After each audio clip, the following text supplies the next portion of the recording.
Bismillahirrahmanirrahim. Assalamualaikum warahmatullahi wabarakatuh.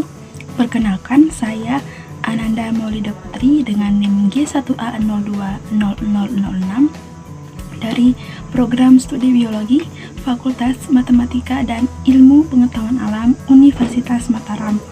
Dalam video kali ini saya akan membahas tentang contoh kasus suksesi ekologi.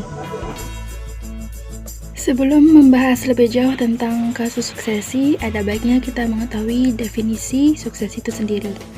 Suksesi merupakan proses perubahan komposisi spesies yang membentuk komunitas di dalam suatu ekosistem. Komposisi spesies dalam komunitas ekologi bervariasi sepanjang waktu, di mana di beberapa spesies kelimpahannya menurun sedangkan yang lain meningkat. Suksesi disebabkan oleh dinamika individu-individu di dalam ekosistem karena mereka berinteraksi satu sama lain dan lingkungan fisiknya. Perubahan langsung dalam komposisi spesies timbul ketika individu-individu dari beberapa spesies digantikan oleh individu-individu dari spesies lain pada waktu individu pertama mati. Terdapat dua tipe suksesi, yaitu suksesi primer dan sekunder. Pada suksesi primer terjadi pada tempat-tempat yang baru terbentuk, misalnya abu vulkanik yang belum mempengaruhi biotik apapun. Sedangkan suksesi sekunder terjadi pada saat ekosistem mengalami gangguan atau kerusakan, misalnya kebakaran hutan. Pada video kali ini, saya akan membahas contoh kasus suksesi primer yang pernah terjadi di Indonesia, yaitu suksesi di Kepulauan Krakatau. Pada tahun 1883, Gunung Krakatau yang terletak di Kepulauan Krakatau mengalami letusan yang amat dahsyat, yang menyebabkan hampir seluruh permukaan bumi mengalami gelap gulita. Bahkan, Gunung Krakatau sendiri hancur akibat dahsyatnya letusan tersebut. Selain itu, letusan Gunung Krakatau tersebut menyebabkan perubahan iklim secara global. Oleh karena dahsyatnya letusan pada tahun 1883 tersebut, mengantarkan Krakatau menjadi laboratorium alami dan satu-satunya pulau yang terdata suksesi ekologinya sejak dari kondisi steril setelah letusan tahun 1883 tersebut.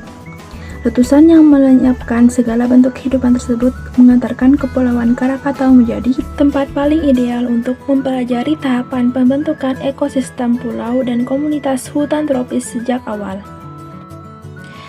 Kondisi fisik lingkungan pulau-pulau di gugusan Krakatau pada periode awal letusan tahun 1883 yang dipenuhi endapan abu dan pasir sangat labil. Namun, timbunan pasir tersebut merupakan tempat paling ideal untuk mengalami proses suksesi baik flora maupun fauna. Pada beberapa tahun pertama, sekelompok jenis tumbuhan pionir yang terdampar berkembang mengawali kehidupan di wilayah pesisir, di mana jenis-jenis tersebut kebanyakan memiliki sifat biologi sangat unggul.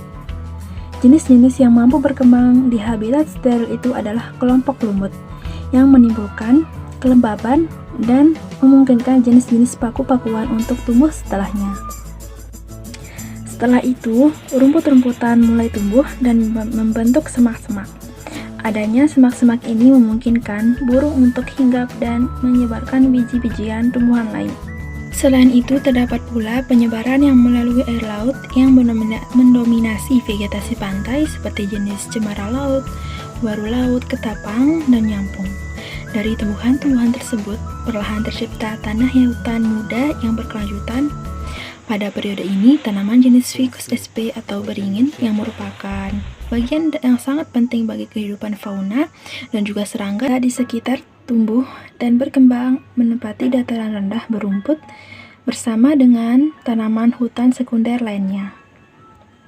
Belajar dari rumitnya suksesi pembentukan ekosistem hutan tropik, maka diharapkan masyarakat lebih berhati-hati dan bijak dalam mengelola sisa kawasan hutan alam dan lingkungan pulau kecil beserta keanekaragaman hayatinya.